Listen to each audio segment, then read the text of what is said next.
de par en par.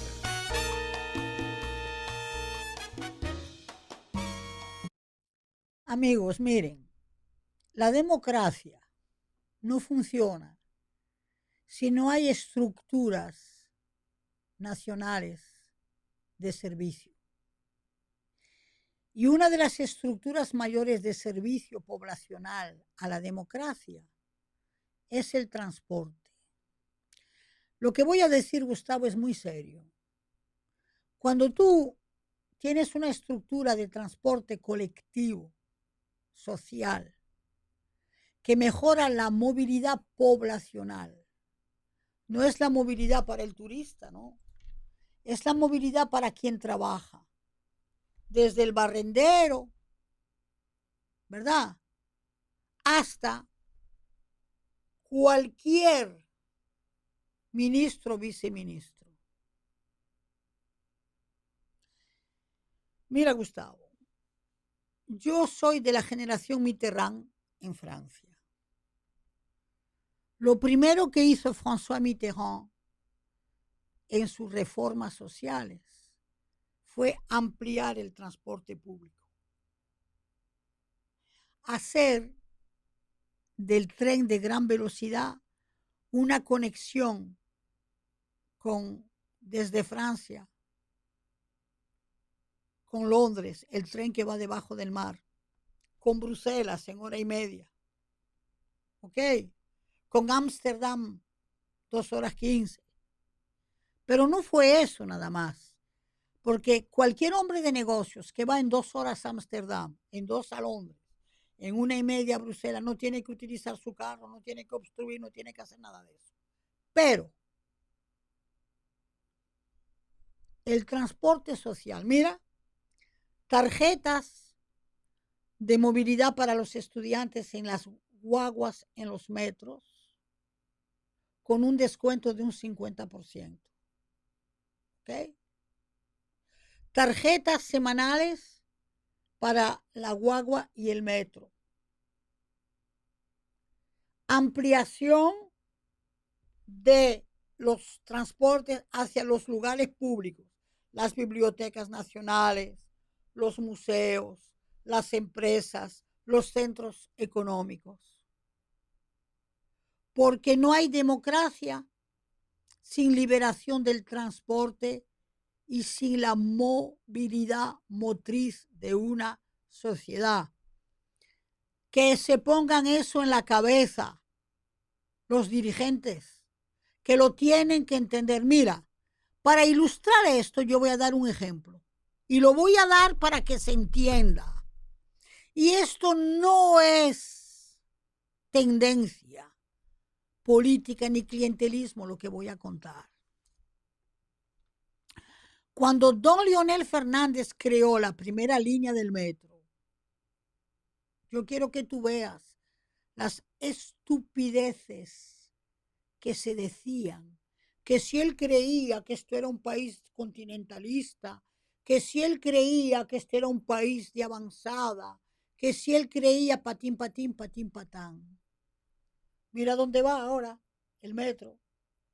Mira dónde van las extensiones que ellos inventaron. Otra gente inventó teleférico que no sirve para nada. ¿Me entiendes? Pero te voy a decir por qué eso fue importante. Cuando se creó la primera línea, mira, yo aplaudí, yo fui a la inauguración. ¿Por qué? Porque yo vengo de una sociedad del metro, de Francia.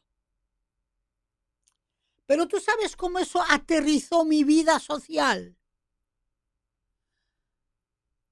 Gustavo, las carreras en la UAS se estaban vaciando porque un estudiante no podía pagar en aquel. ¿Sabes lo que eran 80 pesos para venir a la universidad? No podían. Yo recuerdo 2 trimestres después de que arrancara el metro, los estudiantes con 20 pesitos, 25 llegaban a las aulas. Entonces dime tú si eso no es democracia. Dime tú si aquella trabajadora que vive en Punta de Villamella, que perdía 2 horas para llegar a mi casa y 2 horas para irse, 4 de su vida terrenal. Ahora está en su casa en 40 minutos, en 80, ida y vuelta. Entonces, sí, señores, el transporte es democracia. Ahora, aquí hay que regularizar el transporte. Aquí hay que determinar qué le ofrecemos al consumo individual de carros. El día que aquí haya un transporte colectivo decente, no es verdad que tú tengas que tomar tu carro para ir a trabajar. Gustavo, aquí del más pobre a la clase media, aquí se gasta entre 3,000 el más pobre, hasta 5 y 6 mil pesos de gasolina, la clase media, para ir a un trabajo donde tú percibes un salario entre 9,000 pesos o 10, hasta un máximo de 20, pero sácale a eso 3,000, 5, 7 u 8, por transporte nada más, ¿eh? Democracia son servicios públicos. Y claro, cuando tú le sacas del transporte, tírate después a la energía. ¿Tú me entiendes lo que te quiero decir? Porque energía es energía. Entonces, mientras aquí no se entienda que la democracia, más allá de la ideología, es servicio público para mayorías, y que en el servicio público para mayorías está el transporte colectivo, que nadie sueñe con democracia, Gustavo. Que nadie sueñe con democracia. Porque cuando tú vives en Gascue, Gustavo, y para llegar aquí, tú te pasas hora y media.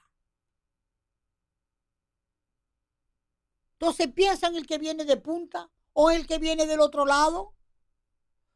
Gustavo, después de las 3 de la tarde los taxis no quieren ir a Arroyo Hondo.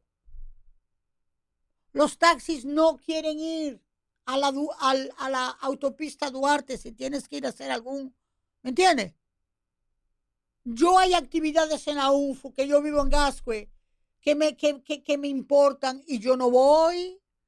Entonces, vuelvo y repito, imposible pensar una sociedad democrática y una sociedad que proteja la delincuencia sin que haya un transporte social regulado.